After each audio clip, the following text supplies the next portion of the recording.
Gente, então, bom dia, espero que vocês estejam bem. Hoje a gente vai dar continuidade à leitura do livro da Sara Barrena.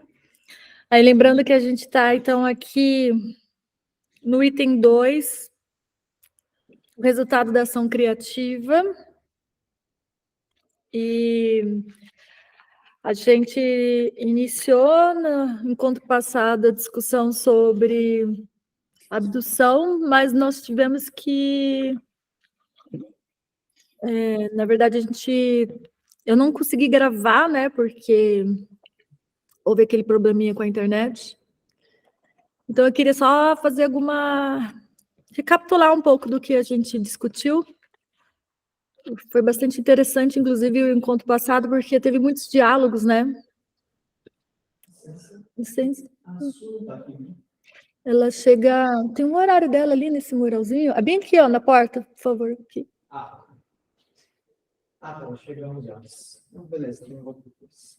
Do que seria? Era só para confirmar o número que ela escreveu do patrimônio, para tirar, fazer a transferência daqui para a agência de campo. Então, uma dúvida nos números, coloca um pouquinho, e já está chegando por aqui. Então tá bom. Estou aqui, como estão vendo, estou na universidade. Eu acho que fica... Agora, aqui no barracão, a gente tem o nosso roteador, então acho que aqui a internet fica bem mais estável que lá no departamento, porque não tem muitas pessoas que usam, mas só aqui para o barracão ele está vazio. Então, eu acredito que vai funcionar bem. Ontem eu tive uma reunião, uma banca, na verdade, de mestrado, e funcionou bem. E parece que está funcionando bem, né?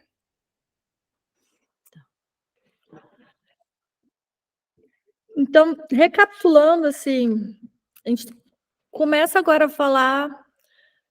A Sara Barrena, depois de ela fazer algumas explicações sobre alguns conceitos persianos, principalmente sobre signo, hábito, continuidade, semiose, e também continuidade, falei, ela fala sobre o sujeito criativo, questão do pragmatismo, e agora ela chegou ao momento que ela diz que, por meio do pragmatismo, ela vai, então, fazer o levantamento das características do que é esse processo de criar, e aí ressaltando, então, o porquê do pragmatismo relacionado a essa pesquisa dessas características. Então, ela vai dizer, já no início, que a criatividade não é um fenômeno meramente interno, e que essas características desse processo, embora ele inicie a parte desse aspecto interno, não significa que ele não deixa pistas do lado externo. Então, é por meio dessas características, dessas pistas externas, que ela vai tentar, então, descrever esse objeto de criação. Então, no primeiro momento que a gente já discutiu, ela falou da pessoa que cria, né, do sujeito, e agora vai falar sobre o trabalho criativo que envolve esse processo. E a questão do pragmatismo, ela vem de encontro porque exatamente o Peirce, ele diz que os conceitos, embora muitas vezes a gente seja tão preocupado em determinar as características dos conceitos, em alguns momentos, os conceitos parece que eles ganham uma hierarquia, inclusive superior ao próprio objeto que está sendo conceituado. Isso acontece muito no universo da arte, quando a gente diz assim, não, isso aqui não é arte. Ontem mesmo eu fiz parte de uma banca sobre a Lady Gaga. E o trabalho era para falar sobre como que a arte da Lady Gaga é uma arte engajada. Para algumas pessoas isso pode provocar arrepios, né? Mas como assim Lady Gaga é artista? Como assim está sendo analisado sobre o campo da arte como uma arte engajada? Porque aí vem muitas vezes essa discussão de definição, mas o que é arte? Então a pessoa vai lá, igual a gente já discutiu ali no campo da residência artística, a pessoa vai lá nos conceitos tradicionais das belas artes e traz lá de lá esses conceitos como se eles fossem cristalizados, para tentar analisar um objeto do dia de hoje. E aí, quando não há encaixe, a pessoa tende a dizer que não, isso aqui não é arte, porque arte é isto. E, na verdade, o movimento tem que ser inverso. O conceito, ele surge para criar generalizações das coisas que são feitas. E se as coisas que estão sendo feitas, elas têm características diferentes, então o que deve ser mudado não é a coisa, né? O fenômeno, e sim o conceito. O conceito ele tem que ser expandido. E eu achei muito bom essa banca que foi do Euclides Vieira de Souza Filho, lá da Universidade Federal do Mato Grosso do Sul, foi que ele não perdeu tempo tentando definir esses conceitos de arte. Ele foi direto para o objeto, já levantando as características dele, para poder dizer, então, o que ele considera essa arte engajada. E não é, a gente pensa que, assim, que isso não deveria acontecer, porque dentro da academia, a gente sabe que os conceitos funcionam dessa forma, né? Eles vêm para dar conta sobre o fenômeno. Mas, às vezes, principalmente no campo da arte, a gente se depara com isso. Eu recordo muito aqui também o meu objeto de estudo, que era o design, e aí ouvi muitas vezes internamente aqui no departamento, e até no próprio programa que eu estava estudando, sobre o que você está estudando não é arte. E aí vem essa necessidade de criar um capítulo para a pessoa entender o porquê que, na verdade, eu estou considerando que aquilo ali é arte.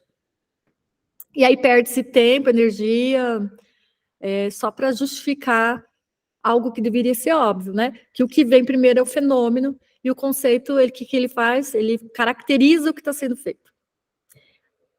Aí, só dito isso, o pragmatismo, ele tem essa preocupação, então, de dizer que as ações externas e a repetição dessas ações, a regularidade dessas ações, faz possível a generalização e aí a conceituação. Então, a Sara Barreno vai falar sobre a criação. Então, olhando essas características externas, como é possível a sua conceituação. E aí, retomando, né, só para a gente, porque a gente ficou uma semana sem discutir isso, retomando que ela vai dizer que tem 2 caminhos para fazer isso, dentro da teoria peirciana, que o primeiro caminho é pela lógica científica da teoria da investigação do Peirce, que envolve, simplificando, a questão da abdução, dedução e indução. E o outro caminho é o caminho da teoria da cosmologia, da evolução do universo. E nesse primeiro momento ela vai falar, então, dessa teoria da investigação, começando pela abdução. Então, conceituando a abdução, nada mais é do que essa operação do raciocínio mental que a gente faz quando a gente está em busca de uma nova inteligibilidade. E aí, ela vai fazer isso conceituando, então, a abdução, depois ela vai associar isso ao conceito de imaginação, e, por fim, ela vai falar sobre o amor criativo, que engloba a teoria da cosmologia. Então, sobre a abdução, a gente estava discutindo, né, na semana passada, mas eu gostaria de trazer novamente algumas coisas. Que a abdução nada mais é sobre esse pensamento sobre como que surgem as ideias, como que é essa primeira ideia diante desse processo de criação. E para simplificar aqui, o próprio pensamento peirciano fala que essa origem das coisas novas, dessa busca da inteligibilidade, ela deve partir da experiência. E que, embora as ideias sejam novas, elas são um conjunto de associações mentais feitas de fatos já existentes ao nosso redor. E a gente conversou, né, sobre a vivência da Michele, como que isso acontece com ela. A Michele falou bastante sobre isso, né, de como que a gente tem esses insights, geralmente em contextos aleatórios, porque nada mais é do que as nossas vivências. Muitas vezes a gente está tão focado em um processo de criação que é bem maluco, né? A gente começa a ver associações com o que a gente está fazendo em qualquer lugar. Desde uma experiência de comprar um pão na padaria, filmes, músicas e conversas aleatórias que a gente sempre vai trazendo para esse nosso pensamento. E da importância da gente alimentar, né, as nossas vivências para que a gente possa ter esse repertório de associações. Então, a abdução nada mais é que essa formulação de uma conjectura, de uma especulação sobre possibilidades de encontrar uma mediação diante de uma dúvida.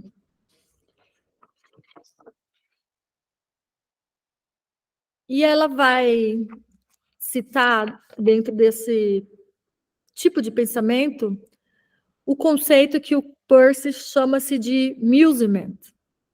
E aí, perdoe se eu falei a pronúncia errada. E ela usa, inclusive no texto espanhol, a permanência desse termo musement, porque ela vai dizer que no espanhol não se tem uma tradução, uma expressão que traduza de tal forma como é o musement em inglês. Então, ela usa o termo original em inglês, que não aparece, ela fala que não tem no dicionário Oxford English Dictionary, mas tem o caso do muser, aquele que pratica o musement, derivado do verbo musement, que significa meditar para ponderar, para estar absortos em pensamentos. E no português, comumente, os tradutores e os comentadores brasileiros, eles usam a palavra devaneio para traduzir esse musement. Esse devaneio, né, esse puro devaneio, nada mais é que essa experiência peculiar que favorece, que aquece esse surgimento da hipótese. A hipótese nada mais é que você especular como que seria a possibilidade de mediação de alguma coisa. Aí a gente falou, inclusive, assim, de coisas do cotidiano, quando a gente cria insights a partir de fatos. Então, a gente tem, por exemplo, aqui, a Michelle, que está com o vídeo fechado. Aí a gente pode criar várias associações de possibilidades do porquê que ela está com o vídeo fechado. É bem chata, né? Então a gente especula, será que ela está no celular, na rua, então por isso ela não pode vir? Diga, Alisson. Fica à vontade. A minha interpretação ali da Michelle é que ela está dormindo, porque a foto dá a entender que ela está dormindo. Exato. Ela é representativa do momento dela de agora. Pode ser várias coisas. Então, a gente pode ir desde que não, ela é uma pessoa muito ocupada, que está na rua, e aí ela está tão inteirada no grupo que ela quer participar, mesmo que de fone de ouvido, andando, fazendo as coisas dela. Aí a gente pode interpretar que ela teve uma noite daquelas, né? Então ela está lá se recuperando com um copo gigante de água e um café do outro. E não quer abrir a câmera para não mostrar esse momento dela. A gente, enfim, dá para que mais que a gente especula aqui? Quem é mais perto dá até para adivinhar bem próximo do que é esse momento. Ou a coisa mais... Ela está com problema na câmera dela, e por isso que não dá para abrir. A internet dela não está funcionando direito. Então, a gente tem esse fato da Michelle agora, que a gente está observando, mas a gente tem um conjunto de associações que partem da nossa relação com a Michelle, e quanto mais relações eu tenho com ela, eu consigo especular mais coisas e às vezes ser bem mais próximo do que de fato está acontecendo, para eu ter essa hipótese. E diante dessa hipótese, são muitas hipóteses, né? Mas eu posso ter aquela que mais vibra mais no meu pensamento, nesse meu raciocínio, e digo, não é isso, eu acho que a Michelle deve estar na rua, resolvendo algumas coisas, e está de fone de ouvido, ouvindo. Ou o Puff, que esteve com ela ontem à noite, fala, não é, a Michelle saiu daqui 2h da manhã, na verdade ela está ali, acordando. Enfim. Mas dessas múltiplas especulações que a gente tem, Esse exercício de que vibra, de tentar conectar os pontos, é um processo que envolve esse raciocínio abdutivo. Só que para ele acontecer, veja bem, a gente precisa dos fatos atuais e dos fatos do passado, para a gente poder ter uma conjectura do que é e a partir disso escolher. Aí, uma vez que eu escolho, eu tiro a prova, né? O Luan, olha lá, vamos ver, olha lá a prova da... Bom dia! É que eu tava tomando um cafezinho, porque eu acordei com vontade do café. Aí tava meio atrasadinha e tava off, pra vocês não verem eu tomando um cafezinho. Não, mas eu não tô, só tô usando seu exemplo. Você está, olha lá. Quase acertamos, eu quase acertei do café, então. O Luan travou. O Luan tá assim. Tá assim para vocês ou só para mim? Pra mim tá a Aqui foto também dele. travou. Ah, o meu parou ele assim.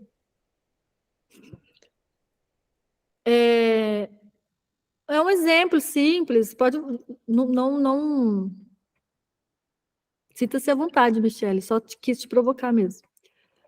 É um exemplo simples que faz com que a gente explore mentalmente, especule mentalmente essas possibilidades de interpretação.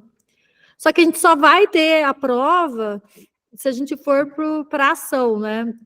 Ou, por exemplo, a Michele que se manifestou, ou o Luan que moram na mesma residência e lá ver o que aconteceu, ou, enfim. A gente precisa de colocar esse pensamento dessa especulação em ação para a gente poder ter, de fato, a prova de que nossa hipótese, de fato, é verdadeira ou não. É claro que quanto mais lógico for o que está sendo especulado, de uma certa maneira, mais limitado é esse jogo de especulação, né? Agora, quando se envolve um processo de criação e um processo de criar de um artista,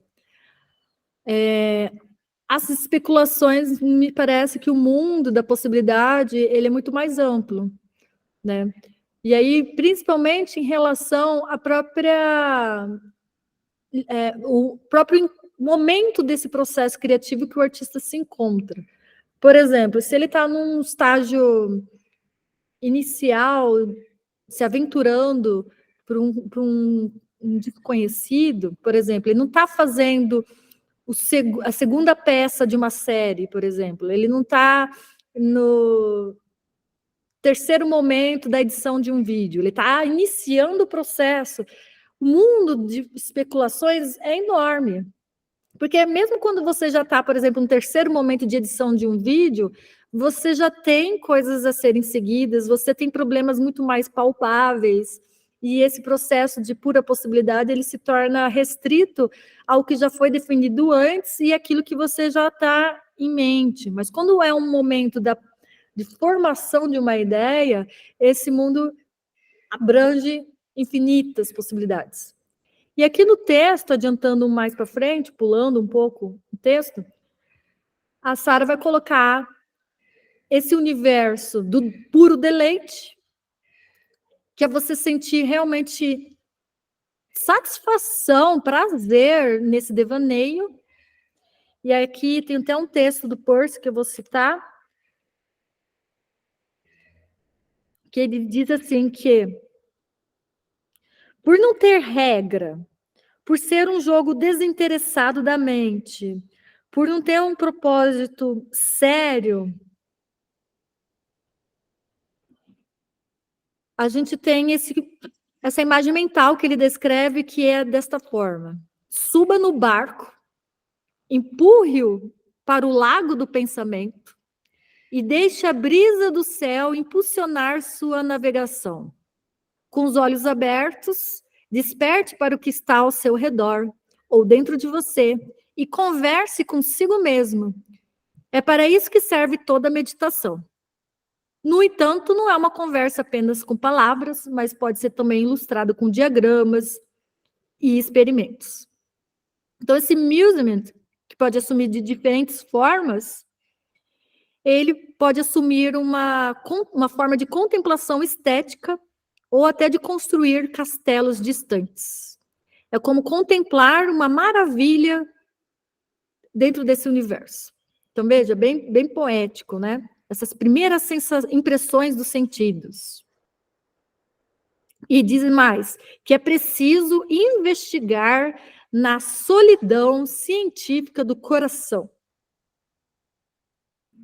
E aí ele diz assim, se alguém pergunta para ele como que faz isso, que conselho que ele daria? Então ele fala assim, se alguém que tivesse decidido experimentar amusement como uma recreação favorita, me pedisse um conselho, eu responderia o seguinte: o amanhecer, o crepúsculo convidam a mais amusement, mas não encontrei nenhuma hora das 24 que não tivesse suas próprias vantagens para esse fim. Então, você vê essa ambiguidade e essa variedade de possibilidades que é dentro desse momento, desse puro devaneio. Então, a única regra que ele diz que tem é a pessoa se livrar dessas armas da mente. E, na verdade, ele fala de não aqui, ela não cita, mas ele fala do puro jogo, né, do pure play. Mas ela fala que, em alguns momentos, esse puro jogo, de você se propor para abrir e experimentar, ele pode ser paralisante. E é engraçado que a gente observou um pouco disso no exercício que foi feito na residência, né? De pessoas que mergulharam nesse pure play, né? De realmente aceitar a brincadeira, fizeram um mergulho, começaram lá a fazer seu devaneio.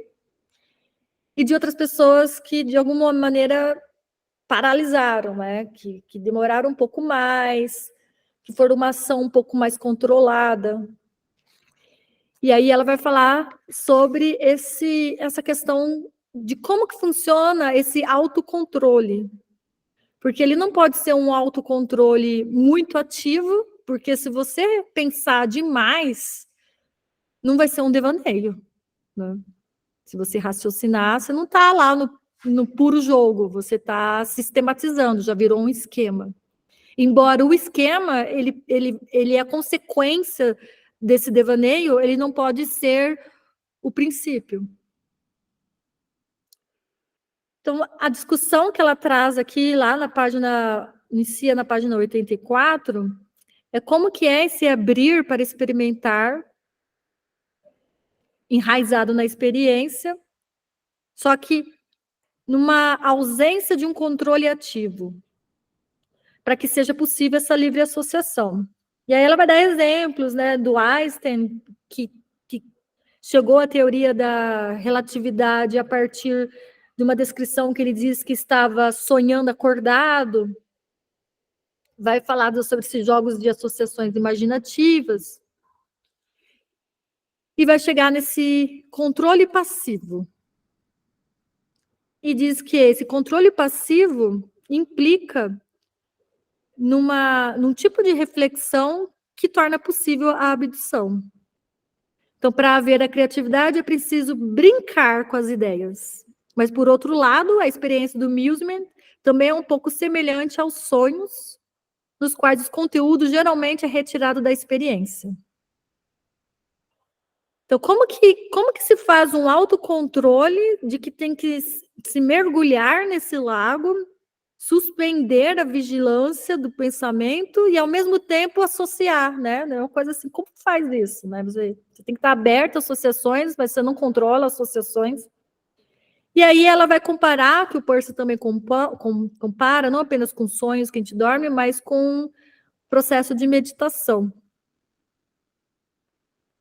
E aí eu estava até pensando no início do próximo etapa, que a gente vai encerrar agora, a gente iniciou o processo do amusement, eles vão para a parte da experimentação, e depois vão à avaliação, e vão iniciar de novo o amusement. Nesse outro momento eu estava pensando em iniciar a partir dessa meditação. Eu ia fazer nesse momento, mas eu pensei, A meditação, às vezes, envolve muita intimidade, né? E, às vezes, eu fiquei imaginando que algumas pessoas não iam ainda, tá? Muita vontade de fazer um exercício nesse sentido. Então, eu pensei, vou empurrar um pouco mais para frente, perceber o grupo, e aí a gente vê se faz essa meditação. Porque ela vai descrever isso, então, aqui, que na meditação você tem a suspensão da vigilância, e aí você tem um processo onde o artista cria como um sonho a partir de um controle relaxado, que exerce uma forma limitada e indireta de controle. E toda tentativa de controle, ela se torna paralisante.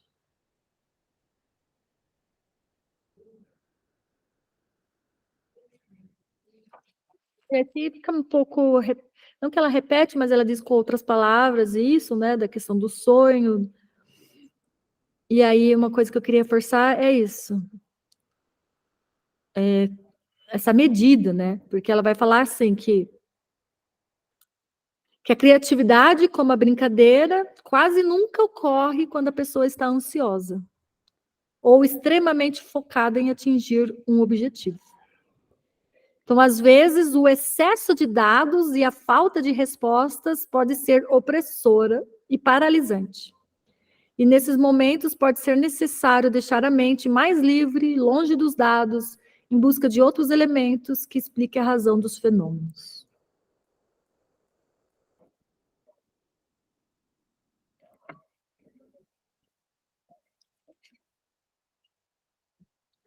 E aí ela encerra dizendo, essa parte da abdução, que o Humberto Eco, eu não conheço esse texto, mas ele vai descrever 4 tipos de abduções, onde apenas uma delas é a abdução criativa. Aí ela cita esse texto do Humberto Eco, que é chifres, capacetes, sapatos, algumas hipóteses sobre 3 tipos de abdução.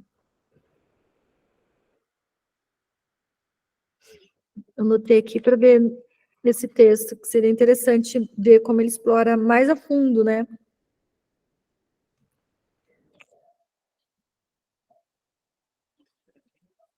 Bem, aí depois ela vai iniciar a parte da relação com a indução, depois com o instinto, da indução com o instinto,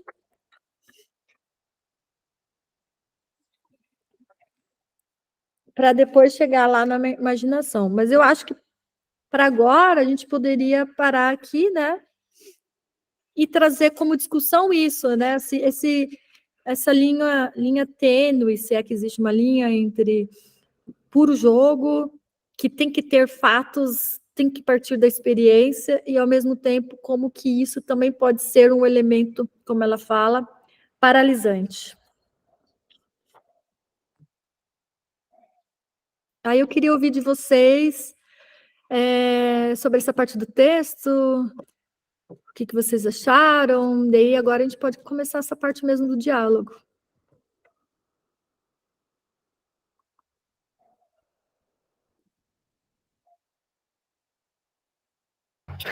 Eu achei interessante ali no início da parte que ela fala sobre abrir-se para a experiência, né?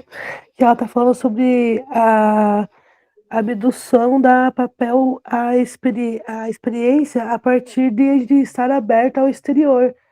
Porque às vezes a gente está numa rotina e essa rotina nos suga também. Então, às vezes, a gente tem várias coisas acontecendo que poderiam ser fonte de inspiração ou, né, coisas assim, e acaba que a gente não percebe, né? Então é interessante quando a gente consegue estar aberto a, sei lá, tipo, tá no trânsito, mas conseguir, sei lá, ouvir passou um carro com uma outra música, sabe? Tipo, ou tá andando na rua e vê um pássaro numa revoada, num pôr do sol, sei lá, né? Eu acho que essas experiências do dia a dia, né, principalmente tanto visuais quanto sonoras ou qualquer outro estímulo, né, são bem importantes para essa criatividade, para essa criação, porque a partir dessas experiências você consegue também ter esses insights e pensar, né, ter momentos para criação, digamos assim, né? Sim. Eu fico imaginando Fica à vontade. Puf. Eu queria complementar que a Michelle falou ali, eu até estava pensando algo sobre essa parte do texto. Muitas vezes eu acho que nem eu tenho bastante com filmes, assim, de assistir e me identificar com algumas situações, sabe? Trazer essa identificação. Mas eu, quando vou criar, eu nunca consigo trazer isso para a criação, sabe? Então, às vezes, a gente acaba perdendo mesmo algumas coisas do nosso cotidiano, ou, tipo, fatos importantes mesmo, né? Nesse momento da criação, que a gente não traz da nossa própria vida, né?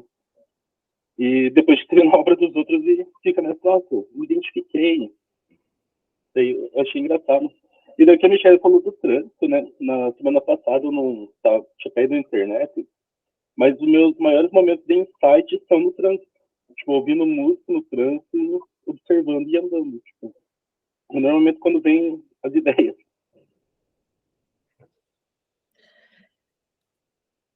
Acho que esse que é o desafio da residência, enquanto estrutura de espaço, que deseja fazer desses princípios do Peirce como guia, e aí, em algum momento, como aconteceu semana passada, tem que ter um momento, então, que inicia esse processo de jogar as ideias para o mundo de fora, por meio desse puro devaneio, e que muitas vezes, com certeza, não é o momento, né, daquela pessoa ali, né, sei lá, 9 horas da manhã, num sábado, dia frio, às vezes não é o momento, né, daí como que essa estrutura da residência, embora ela quer criar esse espaço para que dê uma estrutura mínima assim, para o artista fluir nela, ela também acaba engessando, né? E aí, como que,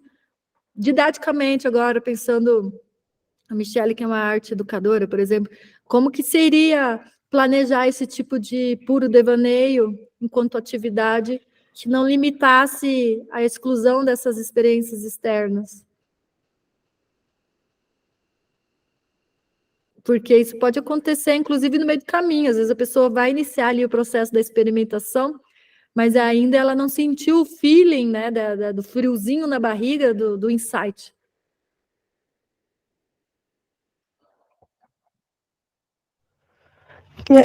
Acho que também nessa situação de um jogo também vai depender muito de como essa pessoa está associada ao grupo, de como ela se sente com relação ao grupo, né?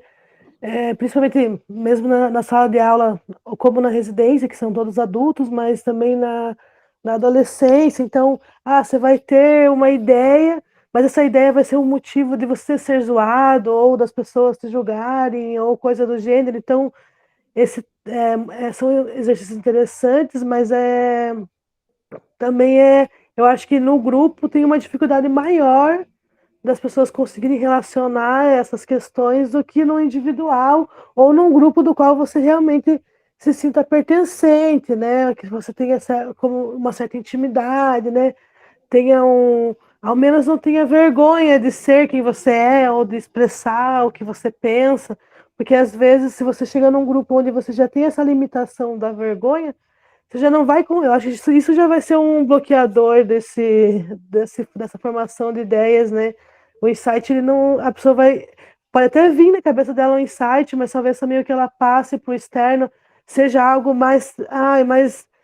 Não foi um insight em si, ela trabalhou esse insight para mostrar para os outros, né? Pensando, não, esse insight é interessante, mas eu não posso mostrar dessa maneira como ele veio, né? Eu vou dar uma moldada. Então, é interessante também ver as questões do grupo, de como cada um. Às vezes você vê que aquela pessoa está falando realmente o que ela está pensando livremente, né? Abertamente. E outras pessoas você vê que elas vão se conter, elas vão falar sobre aquilo, mas sempre ponderando as palavras ou pensando nas palavras, na forma de interpretação desse insight para exteriorizar. Sim.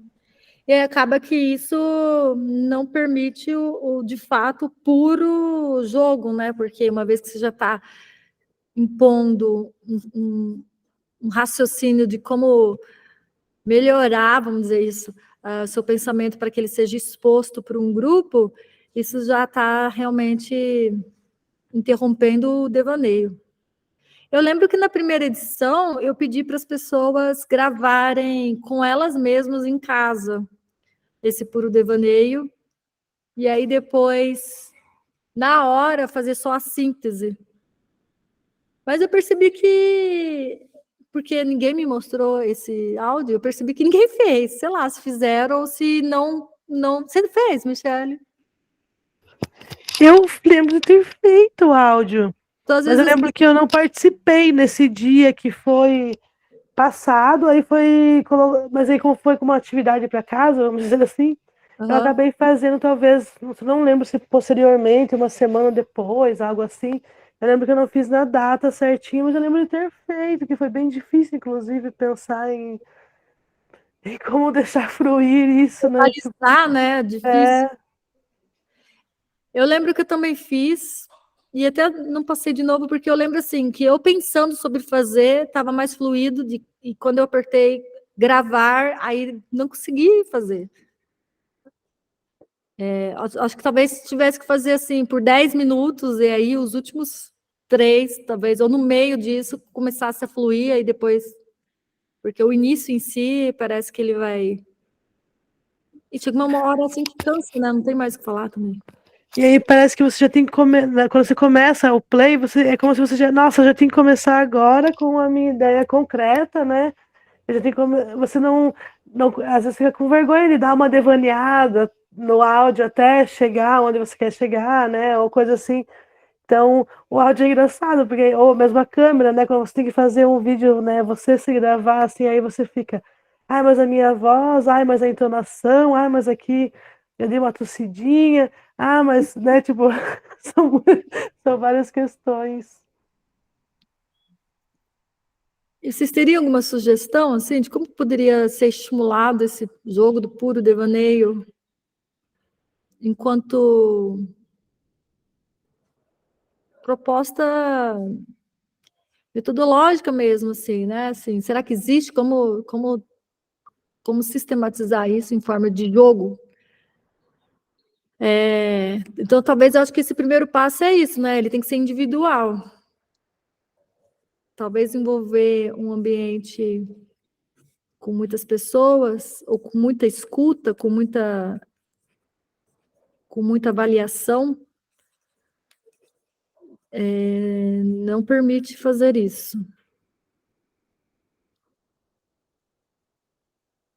Eu não sei também, eu fico pensando que cada pessoa tem os seus dispositivos de criação, digamos assim, né? Uhum. E eu queria até deslocar um pouco a nossa conversa, assim, eu achei bem legal, enfim, o texto falando sobre meditação e tal, mas eu queria deslocar para outro lugar, eu queria deslocar para o lugar da revolta, da raiva, enquanto criação, assim.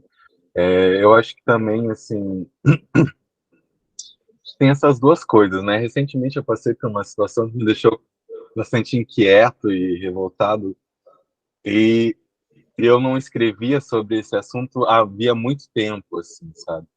E aí uma situação que me revoltou, que me tirou do lugar, que me tirou do prumo, assim, me fez criar muito, me fez criar, inclusive, como eu não criava há muito tempo, nesse lugar de conforto, né? Nesse lugar de tranquilidade, assim. Então eu penso assim que existem vários dispositivos de criação, assim, né? Inclusive isso deve estar ligado provavelmente com, né, com as experiências sociais e familiares de cada um, assim. Mas da mesma forma que tem pessoas que não falam, que encontram a resistência e não falam e se retraem e se colocam para dentro, tem pessoas que ao encontrarem essa resistência que vão para frente, entende? Ao encontrarem essa resistência que falam, não, agora então vamos ver, vamos enfrentar, vamos ver de qual é. Porque tem esses dois movimentos, assim, eu penso, sabe? E eu sinto em mim também, muito também, que é um movimento de produzir por meio da inquietação também, assim, e de se sentir encomendado, atravessado por alguma coisa, que te faz mover, que te faz ir para frente, e inclusive se desamarrando dessas questões, quero deixar bonito, quero deixar inteligível, quero que os outros gostem, né?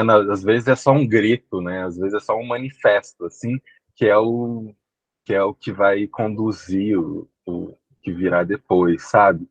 Acho que tem muito disso também. Eu sinto muito disso em mim também. Sim. Realmente é um grande desafio pensar em como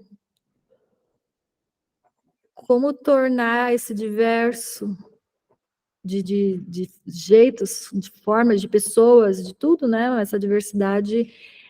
Porque quando a gente sistematiza, por exemplo, uma oficina, como a residência não chega a ser uma oficina, mas quando você sistematiza uma proposta pedagógica, vamos dizer assim, na expectativa de tentar organizar esse meio de criar, mas de uma forma que não fique engessado e que considere essas diversidades e que seja provocativo,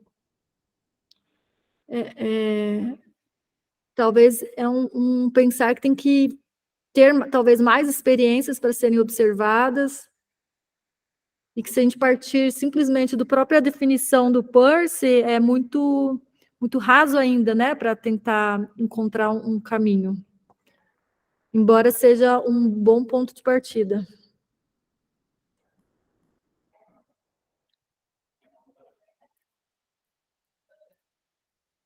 Eu me lembro também, eu me lembrei lendo o texto, ano passado, a gente fez com o Bajubá o mapeamento de pessoas LGBTQIA+, aqui de Guarapuava. E aí a gente conseguiu muitos dados, assim, muitos dados, muitos dados. E aí deslocando, né, para um outro lugar também, mas, enfim, desse lugar da criação científica também.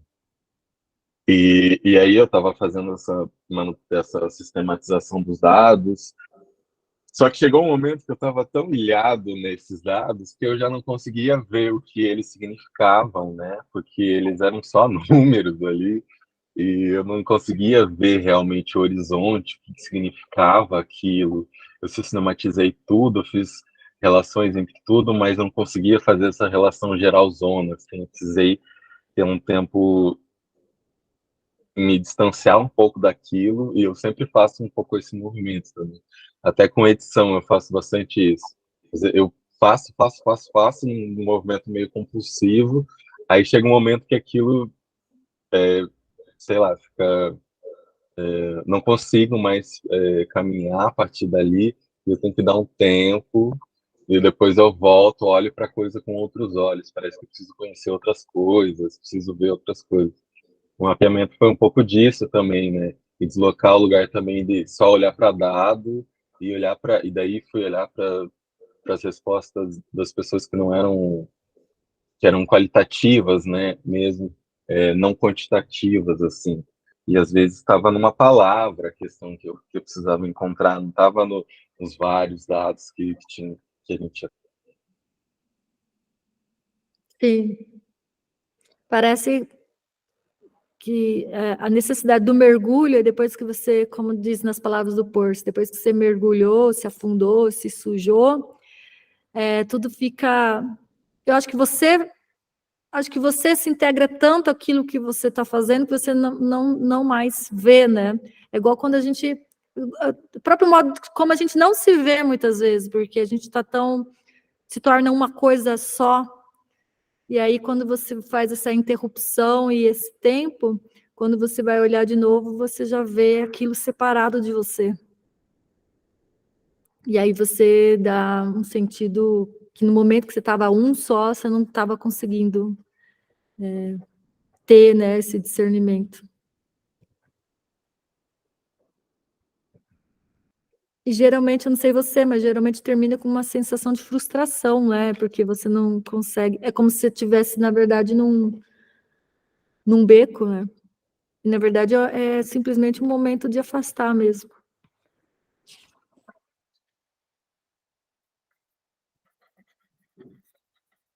E falando, eu gostei muito disso que você disse, sobre a questão desses dispositivos de criação, que o Peirce aqui coloca da necessidade desse devaneio para que seja possível a livre associação.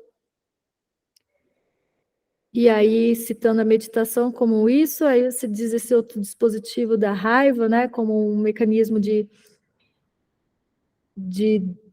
desse confronto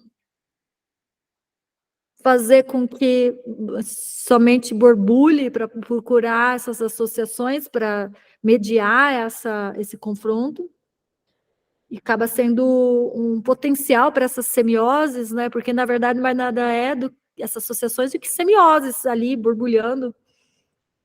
E, de fato, se você não tem essa busca por inteligibilidade,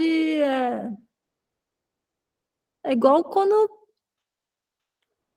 Sabe, igual quando você vê algum filme ou escuta uma música ou você viaja para algum lugar sem interesse, são só coisas que passam, assim, né? Ou aquele famoso que entra no ouvido e sai do outro. Você não vê nem o que está sendo, o que está ali no seu pensamento, porque ele está ali tão presente, e quando existe esse desconforto, parece então que dá essa ruptura e você dá atenção para esse borbulhar. Pensando ali na residência, eu sei que, não sei vocês, mas eu particularmente ainda não consigo observar muito. Eu ainda sinto uma certa... Não sei se é porque eu inicio com a provocação. Eu espero que na próxima semana eu tenha um pouco mais de calma mesmo, assim. Porque ainda me parece que ainda sou tomada por uma ansiedade de querer ver tudo e todos e não consigo dar atenção. Igual no primeiro dia, na quinta, não dei mesmo, estava assim. Aí no segundo, que eu já estava mais calma, mas ainda assim, falei, vamos ver. Mas não conseguia, parece que meu olhar saltitava para diferentes ações. Aí eu propus tirar foto com medo de que fossem apagar, e aí mesmo no próprio registro eu não conseguia dar atenção ao que eu estava registrando, sabe? Não sei se vocês sentem isso. Mas vocês comentaram desses diferentes tipos de comportamentos do corpo que vocês observaram. Eu queria saber se vocês conseguiram identificar mais alguma coisa nesse momento, dessa tentativa de fomentar esse puro devaneio.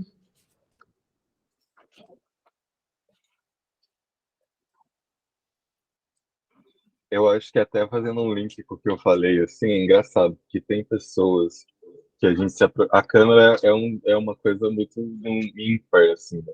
Então ela aumenta as coisas, parece, né? Então, às vezes a gente se aproximava de uma pessoa que estava ali escrevendo na parede com a câmera, ela parava, travava, ou ficava tipo, né, puxa, ou ficava tipo meio batendinho, assim, tipo, ai, tô pensando, tô criando aqui, sabe? E existiu outras pessoas também que eu me aproximava da câmera e aí que elas escreviam, sabe, loucamente, e falava, ah, eu não tô nem aí pra essa câmera. Acho que teve esses dois movimentos, assim, que eu percebi, né, tipo, de uma pessoa já se retrair um pouco com a câmera e de outras pessoas não, de outras pessoas se jogarem mesmo, assim, sabe? Até, não sei, parece que a câmera possibilita aquela criação de alguma maneira, assim, sabe? Medir aquilo. É legal você falar nisso, porque eu não tinha pensado, assim, tipo, nessa associação. E nessa sutileza também, assim, né? Porque era só um momento, assim, de devanear, assim, e a pessoa, tipo, já ali mostrava, assim, a relação que ela tem com a câmera, né? Eu vi um pouco disso, assim, e eu também sinto um pouco isso, né? Nesse início, assim, de tá ansioso, tá querendo registrar, tá querendo pegar o momento e, e nisso acaba se perdendo, assim, né? No, não consegue prestar atenção nas coisas e tal. Eu senti isso muito na quinta-feira, assim. E aí no sábado, para mim, foi mais interessante, porque, não sei, a gente estava naquele momento, né, você estava conversando com ele sobre a teoria do Puss, e como muitos ali são seus alunos também, eles ficam meio uma posição de aluno mesmo, assim, né, de escutar e tentar assimilar ali. E então eles ficam mais quietinhos e tal. E eu na minha cabeça, né, nessa nossa ideia de criação, assim, Falou, não, eu quero que eles falem, eu quero que eles expressem, não, não, não. Eu acho que eu fiquei presa nessa ideia. E no sábado eu consegui sair um pouco disso, assim, que eu vi também que não é só pela palavra, pela fala que eles se expressam, assim, eles se expressavam ali naquele momento o tempo inteiro, assim, né? E eles estavam fazendo relações entre eles tinham conversas, anotavam num papel, passava para o outro, davam uma olhada, uma piscadela. Tinha essa relação com o espaço também, que no sábado comecei a entender, assim, né? De, sei lá, olhar para o espaço também, que é bonito, tem as coisas de criação ali, e ali na frente está a pessoa. Então, a gente se amarra nesses nossos clichês, do que a gente quer, né? E é difícil sair deles, assim, mas eu senti que no sábado, talvez, eu deixei a coisa fluir mais, assim, né? Para tentar olhar para as pessoas e, independente se elas estão falando, deixando de falar, e se elas estão. Mas ver essa expressão delas, assim. Sim. Então, eu... Diga, Puz. Então, isso que o Luan falou é uma questão que eu percebi desde o primeiro encontro, que o sábado ele flui de uma forma mais suave, assim, pra gente. E eu acho que até desde no momento da fala dela, parece que já vem mais organizado. Eu não sei se é porque a gente pratica esse exercício na quinta e no sábado a gente já chega preparado, sabendo o que vai acontecer, né? Mas eu tive essa sensação também. Em relação às pessoas ali que você comentou, né, delas escrevendo nas paredes, tem outra coisa que eu percebi que talvez não tenha tanta relação com a câmera, mas tipo, dá para ver também as pessoas que já têm uma ideia definida mesmo do que quer, sabe? Que elas já chegam lá, tipo, escrevem tudo que tem para escrever, e tem aquelas pessoas que ainda talvez estejam procurando isso, né? Que elas dão essas pausas e ficam ali na busca da palavra que melhor define o que elas querem fazer, né? Mas realmente a ideia da câmera era engraçada. Teve pessoas que ignoraram, teve pessoas que travaram diante da câmera, teve aquelas pessoas que quiseram mostrar trabalho na frente da câmera, sabe? Eu achei bem interessante isso. Sim. Mas eu entendo total o que vocês estão falando. Vamos fazer o terceiro encontro, então, que daí vai ficar perfeito. Mas tem uma certa dificuldade que eu estou trabalhando aqui no grupo, mas agora eu acho que nos próximos momentos vai ficar menor, que é exatamente o que o Luan falou, que é essa postura do professor diante de alunos, né? E a própria minha postura também, enquanto professora, diante de um projeto de extensão. O vício mesmo de você trabalhar num sistema educacional, tradicional, onde você fala, os outros escutam, né? E minha preocupação também é em fazer essa provocação e sair dela logo, para poder oferecer um espaço que eles possam atuar também. Ainda tenho uma certa dificuldade de como que introduzir essas provocações de uma forma que ela entre muito mais como diálogo do que como estrutura, né? Porque agora ela está estrutural. E talvez seja porque é o momento onde eu estou agora enquanto pesquisa, né? De estruturar. Talvez na próxima terceira edição, essa estrutura ela já venha pensada como uma proposta didática mesmo, assim, de diálogo, de fomentar diálogo, trazendo esses temas, só que não necessariamente trazer os temas para fomentar o diálogo. E aí eu fico imaginando assim, que no próximo... e minha preocupação também com o tempo, porque na primeira edição, esse momento tinha muitos diálogos e muitas vezes o próprio exercício do puro devaneio a gente não fez em sala porque as pessoas falavam muito sobre seus processos e eu fico um pouco preocupada em como que isso aconteceria na quantidade de pessoas que temos. Aí eu imaginei para o próximo encontro, a gente estava falando do confessionário, né? Mas eu imaginei assim uma forma que a gente podia se estruturar, eu ter o meu microfone, e algum desses microfones que são abertos, ser móvel, não sei se isso é possível, porque minha intenção é dialogar com essas pessoas, e elas vão me procurar, que elas já têm me procurado no WhatsApp, e aí eu estou deixando assim, vamos conversar pessoalmente, porque aí eu consigo ouvi-las, né? E aí não apenas elas conversarem comigo, mas com aquelas que estão próximas a elas, E a partir desse ouvir, criar esse diálogo e fomentar essa reflexão daquilo que ela espera encontrar uma certa mediação e a gente poder fazer o registro disso também, para conectar esses pontos. Eu acho que também estou preocupada nesse momento, não estou justificando, estou tentando me entender, assim, né? Não minha fala não é uma fala para me justificar, nem nada. Eu acho, realmente eu acredito no pensamento do Peirce. Eu acho que quando a gente levanta situações, é um momento de refletir. Aí eu estou refletindo aqui com vocês. Estou pensando aqui também que essa ansiedade minha e talvez do grupo venha também desse iniciar, pôr a mão na massa, né? Então eu acho que iniciando semana que vem o pôr a mão na massa e paralelamente essas conversas, a gente pode naturalmente fomentar esse diálogo no momento do café também. Mas eu estou aberta, inclusive, porque a minha questão é essa, tornar essa estrutura do pensamento que a gente vê que ele é bem amarradinho em diálogos ali na residência, não em aulas, né? É um desafio também, porque a gente não quer induzir o processo, a gente quer que ele seja fluido, né?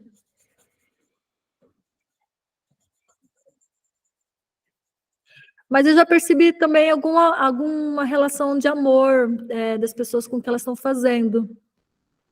Não sei se vocês observaram isso, até algumas pessoas que filmaram postando no Instagram, a certa sutileza daquilo que elas estão fazendo, a conexão da imagem que ela escolheu com o exercício na parede, depois a síntese no papel. Eu acho que o movimento ele começa a fluir agora. Talvez uma ideia fosse, além de ver os vídeos, e eu acho que isso é natural, viu, gente? Esse diálogo do grupo de estudo com o que está acontecendo. Acho que esse é o ponto também, né? A gente fazer o uso desse grupo para refletir sobre essas coisas também. Eu acho que além de ver as imagens, a gente tinha que ver o material que eles fizeram, né? Porque aqui está tudo embaralhado, mas assim, fazer essa conexão. Então, essa pessoa partiu dessa imagem e ela fez essa estrutura e ela veio para essas perguntas. Eu até ia comentar com você, Desirê, esqueci. Não sei se você tem ainda as fichas de inscrição deles para a residência, com aquele primeiro indicativo do projeto. Tenho. Eu acho que seria legal de fazer umas fichas de cada um também, tipo, que nem aqueles slides que o Luan mostrou, sabe, daquele projeto. Uhum. A gente tem que colocar eles para ter uma ideia, assim, tipo, uma imagem também para decorar os nomes ali. Porque... Sabe que eu pensei em fazer isso também? Eu imaginei até como um jogo, assim, eu pensei, nossa, vou mandar imprimir fotos de todo mundo, colocar no verso essas informações essenciais. Fazer uma ficha, né? Esse é o personagem tal, igual ficha de RPG, o personagem tal. Para onde que ele está indo? Realmente, para a gente conseguir construir essas linhas de todos eles, né? Sim. Porque da forma como está chegando, está tudo misturado. Eu vejo esse painel, eu consigo identificar algumas pessoas, mas não são todos que eu consigo identificar. Aqui é bastante gente, né? E tem outros que nem colocaram no painel ainda, né? Essa que é a dificuldade. Eu não sei como que agora no próximo momento. Se fosse um grupo menor, com certeza eu ia pedir para eles fazer essa conexão. Então me diga como que foi sua experiência. Você partiu dessa imagem, aí eu fui para essa parede e agora tem essas perguntas e agora eu vou experimentar isso. Eu pensei em fazer isso individualmente, assim, de ir cada um e fazer para que o grupo não fique parado, todo mundo ouvindo e aí ninguém produzindo. Seria legal todo mundo ouvir e depois produzir, mas a gente só tem 1h30, né? 9h30, 10h30, 11h30. E se a gente fizer isso, como a gente foi no primeiro dia, vai dar o encontro inteiro, só as pessoas falando. O que vocês acham? Faz isso individualmente, será? Conforme a demanda, porque vai vir pessoas assim sedentas para conversar, e aí depois vai ter outras que a gente vai ter que meio que forçar, quando chegar a vez dela, e aí, você, o que você está fazendo? Eu acho que dá para fazer, até porque vão ser 2 encontros de experimentação, né? É verdade. E a minha, então, talvez divide o que faltar. Se não der tempo de pegar todo mundo ali, né? Mas eu até estava conversando com o Luan sábado, depois a gente filmou. Eu acho que é agora que a gente vai começar meio que a ver mesmo o processo deles, né? Porque agora começa a experimentação. Então, agora a gente vai começar a captar essa questão do first mesmo. Então, que essa ideia como que ela é experimentada e executada, né? Uhum. Que até então a gente só teve essa questão da ideia mesmo, tipo, escrever na parede, tipo, no papel, mas a gente não viu ainda como esse negócio flui de artista para artista, né? Sim.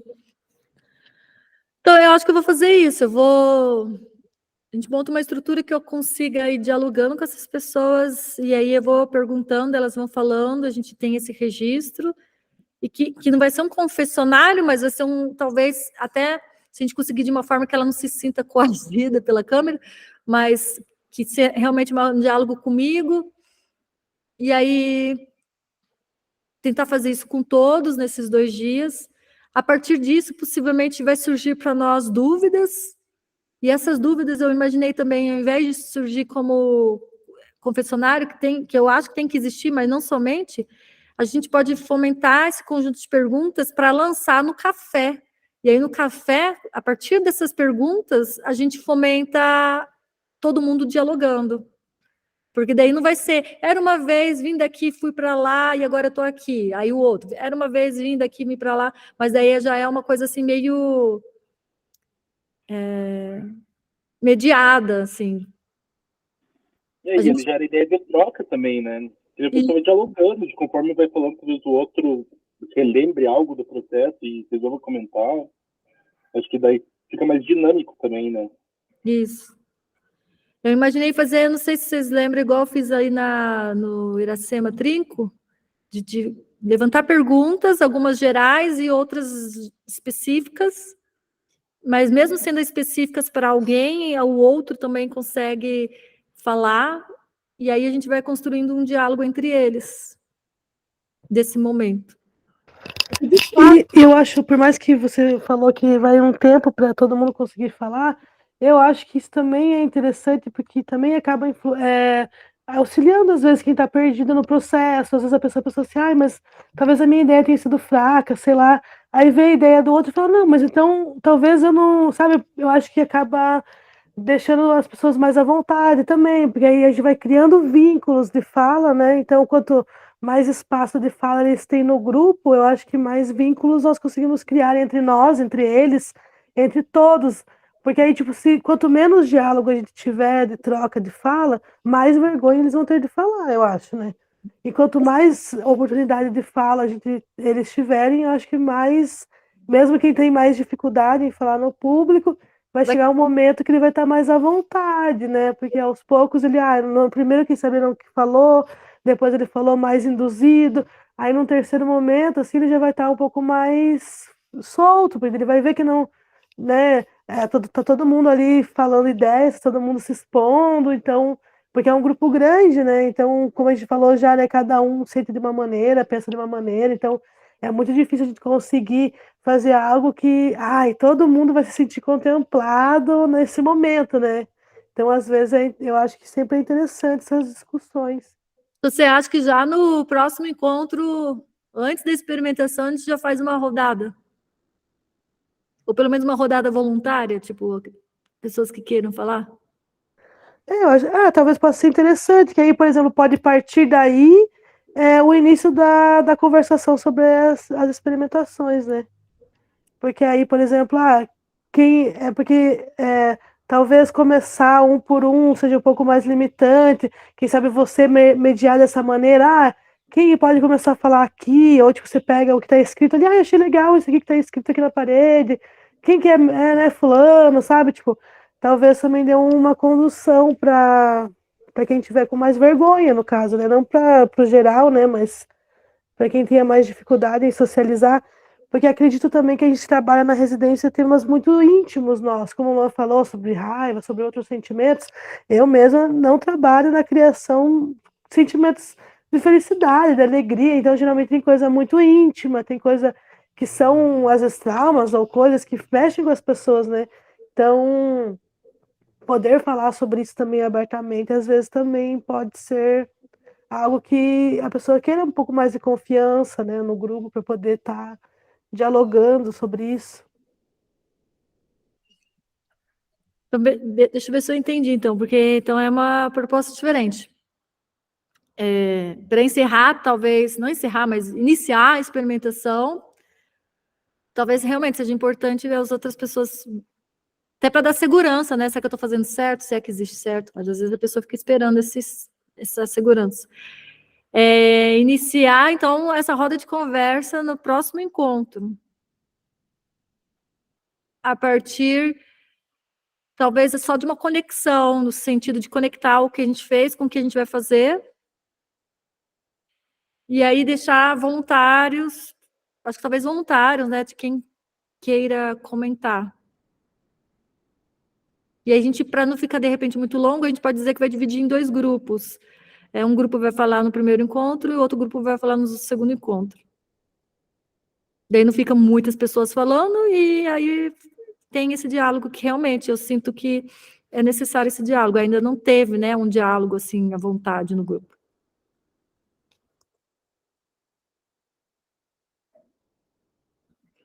E daí vai ser muito além dela falar, porque daí vai ter perguntas, né? Daí todo mundo pode perguntar para ela, porque o da apresentação foi bem... Esse outro pode ser mais perguntas e tira dúvidas e tal. E aí um próprio já vai ligando no outro, né? Que daí isso que eu acho que daí gera um dinamismo, porque aí, por exemplo, eu falei uma coisa aqui, aí já ressoou pro outro, o outro também já pode pegar a mesma, emendar na mesma fala, sabe? Certo. Eu queria daí pedir ajuda para vocês também na fomentação dessa perguntas e tal, caso fique aquele cri, cri, cri. Que daí pelo menos dá um... A gente até tirou sarro com o Luan, que o Luan falou a outra vez que achou que tinha pouca fala. Eu falei, vai ser. Eu falei, eu também não tava para ajudar a incitar, né? Eu falei, porque no fim é meio que isso também. A gente, como também pessoas que estão produzindo, também a gente acaba incitando, né? Para não deixar morrer. Exato. Aí, E tá invadindo assim no bom sentido, né? Por exemplo, estou falando, a pessoa vem e faz esse transversal, que eu acho ótimo. Vou pensar então nisso. Vamos fazer dessa forma mesmo, então. E aí a gente vai poder analisar essa questão aqui também, do que a gente está discutindo sobre esses momentos iniciais da definição da ideia. Vocês já têm perguntas específicas assim que vocês gostariam de entender? Porque a gente também pode partir disso. Em vez de dizer para a pessoa descreva, a gente pode partir de perguntas. Eu não sei, e se a gente fizer assim, e se a gente partir, por exemplo, eu penso que a gente pode se expor um pouco mais, nós que estamos ali pensando esse processo, assim. Eu não sei, eu imaginaria que seria interessante, talvez, por exemplo, eu começar uma fala falando, o meu processo de criação é assim, às vezes eu crio dessa maneira, às vezes eu crio daquela maneira, eu tenho muita dificuldade com isso, se expondo, né, se colocando, e depois falar, e você, como é que é? Você produz desse jeito também, né? Ou não? O teu processo é diferente, né? Como que você se coloca, assim, né? Quais são os teus dispositivos, as tuas coisas para criação? Eu crio no... eu tenho muito insight quando eu estou dirigindo, né? Qual que é esse lugar para você, né? E talvez dar esse contexto para a pessoa, assim, né? Tipo, se expor com com as nossas vivências, assim, para a pessoa também se expor a delas, entende? Sim, gostei. Gostei. Vamos fazer isso, então. Até para a gente, eu e o Puf, que estamos filmando, que estamos nesse lugar um pouco mais, que é um lugar de poder, de estar com a câmera, de estar com a imagem, assim, a gente se colocar mais simétrico a eles, entende? Tipo, estamos aqui também criando, também é um processo pra gente, não é fácil para ninguém. E é isso. Certo. Então, de repente, eu acho que posso iniciar comigo, de repente, também. para tirar essa hierarquia também. Eu lembro que no outro eu fiz bastante isso. Eu estava fazendo uma pintura, então e aí eu falava real mesmo, assim, das dificuldades e tal. E isso vai deixando a pessoa à vontade, né? Tipo, se essa pessoa, né, tá como professora, está expondo sua fragilidade, natural que todo mundo tenha suas fragilidades. Vamos ver que são 11h15. Então tá.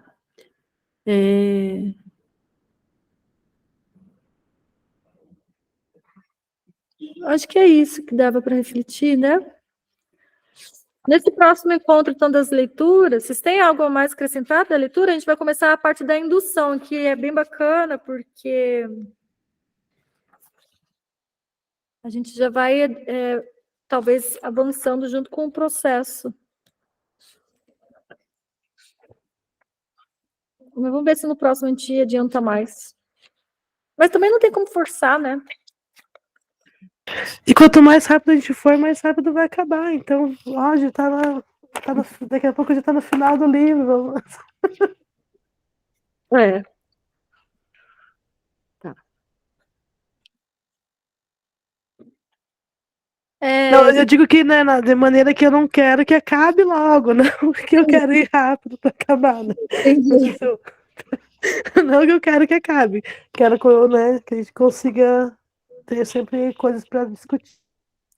E sobre o modo como está acontecendo essa discussão, vocês estão gostando? Eu realmente quero que vocês fiquem bem à vontade para dizer, não, vamos mudar dessa forma. Por exemplo, eu estou sempre apresentando, a gente pode mudar a bola, tipo, próximo encontro, a Michelle vai apresentar o próximo item. A gente pode também mobilizar isso, assim. Vocês querem permanecer assim? O que vocês querem? Então, se não for gravado, eu acho que dá para fazer isso, né? De cada um apresentar uma semana. Eu não me sinto muito confiante em registrar um momento desse. Pronto, já começamos com o Puff, então, na semana que vem. Como assim o boy que filma os outros fica falando uma coisa dessa, gente? Ele devia encorajar as pessoas, estou dizendo que não, não é. É que eu filmo os outros, mano. Não eu. Eu acho legal se a gente. Eu gosto da Desirê apresentando, porque eu acho que ela consegue, né? Tipo, ela conhece o babado, então ela consegue trazer referências que a gente não conhece. Então, tipo, para mim me abre mesmo, parece que é uma abertura, assim, e daí depois a gente consegue dialogar e tal com as coisas que a Desirê trouxe. Eu acho bem legal, assim. Mas eu também acho legal se em algum outro momento a gente. Mas o legal é que todo mundo fala também, né? Tipo, não é uma coisa, isso é uma palestra, assim, né? Eu acho que a tua abertura age como uma abertura mesmo, pra gente começar os trabalhos. Certo. Tá, então eu posso fazer essa abertura e aí depois cada um pode trazer algum ponto que eu não levantei, que de fato eu tento pegar algumas coisas só. De repente eu deixei passar alguma coisa. Eu gostei uma vez que o Luan trouxe também, eu lembro que você trouxe algumas citações, trouxe alguns pontos também em diálogo com antropologia, e a gente vai fazendo então essa coisa mais dialógica, assim. E aí eu queria ver com vocês se a gente pode passar, então, das 10 às 11h30, se isso é problema. Para mim é até melhor. Né? Para mim, eu acho que é melhor, porque senão fica muito corrido para mim até chegar aqui. E aí, como o meu filho está aqui, 11h30 eu termino e já pego ele. Porque antes eu estava em casa, daí eu tinha que vir para cá, daí eu tinha que terminar um pouco antes. Então, combinado, então, próxima semana. E aí eu estava pensando, vamos tentar marcar, manter o grupo, mesmo que pode acontecer, por exemplo, eu adiantei um pouco a leitura. Mesmo que pode acontecer, de repente, eu não tenha adiantado a leitura, eu imaginei, às vezes, até de uma leitura conjunta de uma página, pelo menos para continuar. Ou então o outro que leu faz. Aí eu ouvi, gente, não consegui ler, alguém leu? Se dissesse, ninguém leu, então daí a gente lê 2 páginas juntos. Só para não perder, eu senti um pouco que essa interrupção, quando eu fui retornar, minha cabeça foi difícil conectar com o passado, aí eu tive que reler e tal. Aí, então, mesmo que se a gente estiver lá numa dificuldade imensa, a gente lê junto. Não tudo, né? Não fica 1h30 lendo, mas lê um trecho e discute. Combinado assim? Assim, para mim está sendo muito bacana, porque essa coisa da abdução, assim, eu estava há muito tempo esse conceito e eu nunca tinha compreendido ali de maneira tão fluida, assim. Eu acho que está sendo bem legal para mim. Maravilha, então. Eu vou encerrar aqui, eu quero combinar com vocês o nosso próximo encontro. Deixa só... Opa. Gerenciar.